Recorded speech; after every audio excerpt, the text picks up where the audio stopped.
natataranta na po o umaalma ang mga aliado ni Pangulong Marcos Jr. doon sa napipintong pagsasampa ng impeachment case laban kay PBBM. Nagsasalita na sila. O ito, adjong, impeachment moves versus Marcos must meet constitutional standards.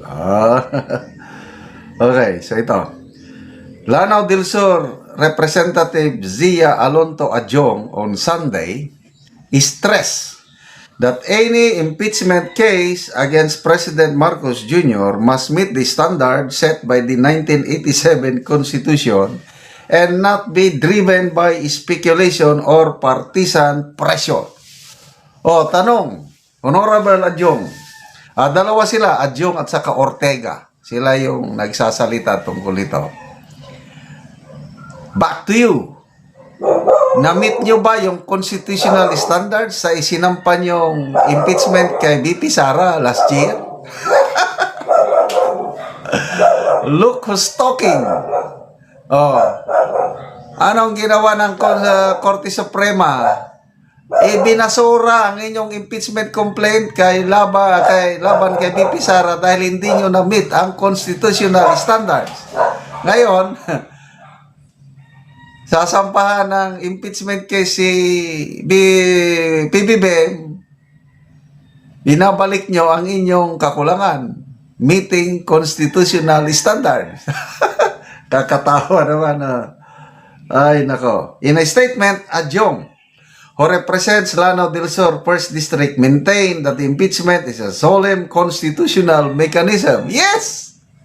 Kaya lang, solemn ba yung ginawa ninyo now in just one day, perma kaagad, hindi binasa ang mga... Ay, nako. Solemn kuno. Solemn constitutional mechanism that should not be politicized. Oh. Ano ba? Hindi ba na-politicize yung pagsampa niya ng impeachment labang kay VP Sara in exchange for something? Look who's talking. Ito, ano pa? Any impeachment complaint must be supported by clear facts and solid proof. Anything less will not pass constitutional scrutiny. Oh.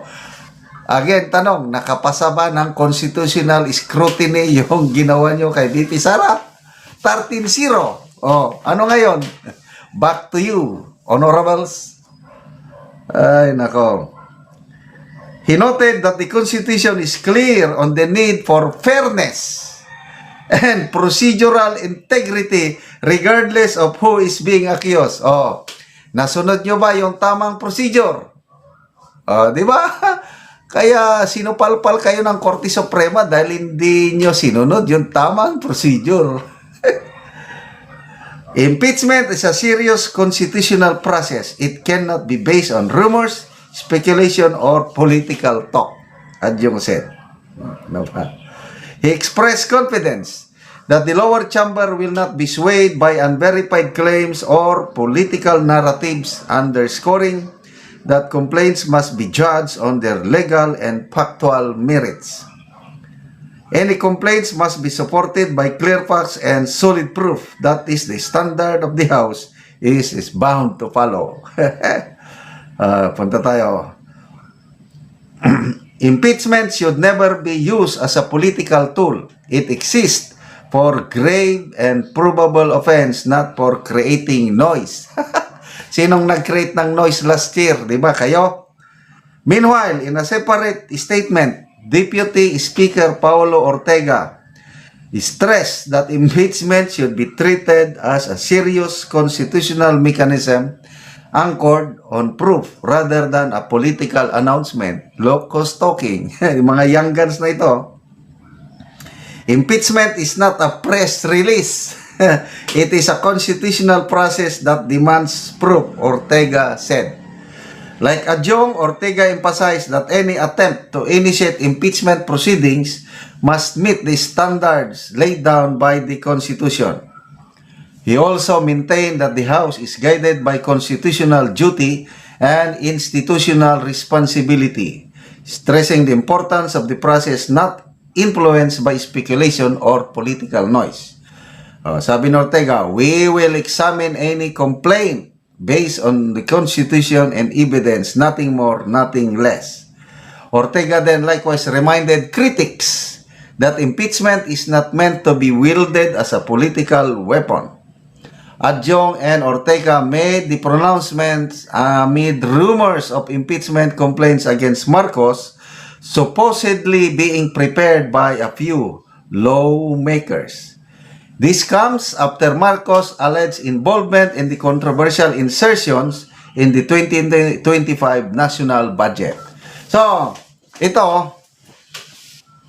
lalo lang nagpapatibay sa statement ni Congressman Edgar Erese na very exciting ang Pebrero 2026 dahil kung may naghahanda ng impeachment case laban kay BP Sara, meron ding naghahanda ng impeachment case laban kay President Marcos. Hindi magre-react itong dalawang ito, Ortega and Adjong, kung wala silang nasagap na balita na mayroon ng mangilan-ilang lawmakers na magsasampa ng impeachment laban kay Marcos Jr. So, ayos ang koto-koto. Magiging bloodbath ito. First time in history na dalawang top 2 government officials sasampahan ng impeachment. Ako, mga ka-DDS, huwag po tayong mabahala. Kasi, yung reklamo nila kay BP Sara, COA ang katapat lang nun.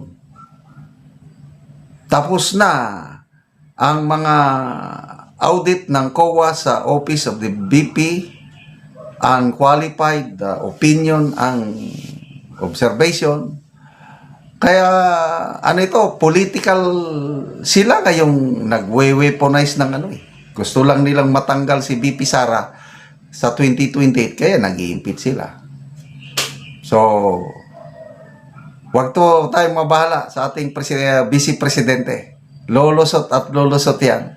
Marami tayong kakamping senador na mag-acquit sa kanya. I just don't know dito kay Presidente. But the fact na mayroon ng mga lawmakers na nagkakaroon ng tapang na loob na sampahan si Presidente, that's good news for us, mga ka-DDS.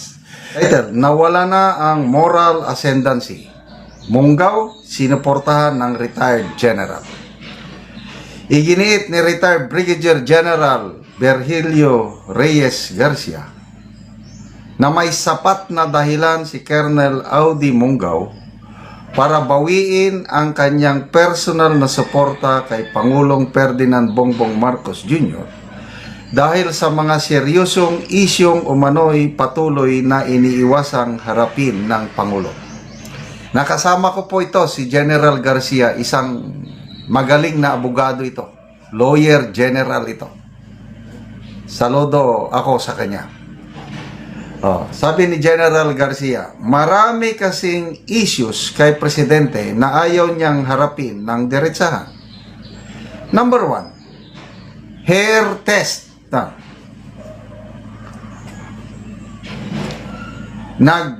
Gumagamit ba siya ng pulburon o hindi?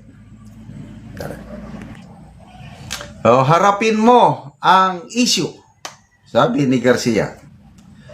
Dagdag pa niya, hindi rin umano sinasagot ng Pangulo ang mga aligasyon ng malawakang nakawan at anomalya na iniuugnay sa mga taong malalapit sa kanya.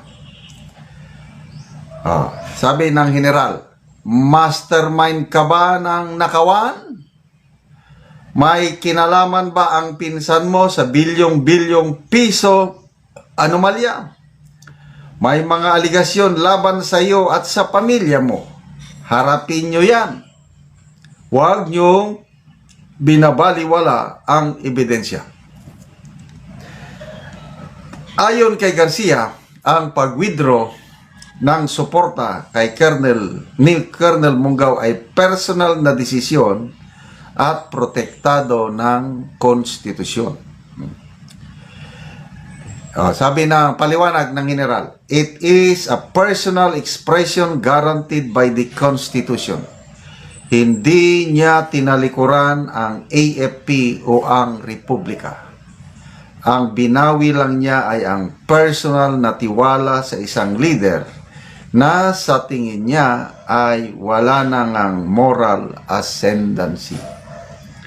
Binanggit din niya ang bumabagsak na tiwala ng publiko sa Pangulo.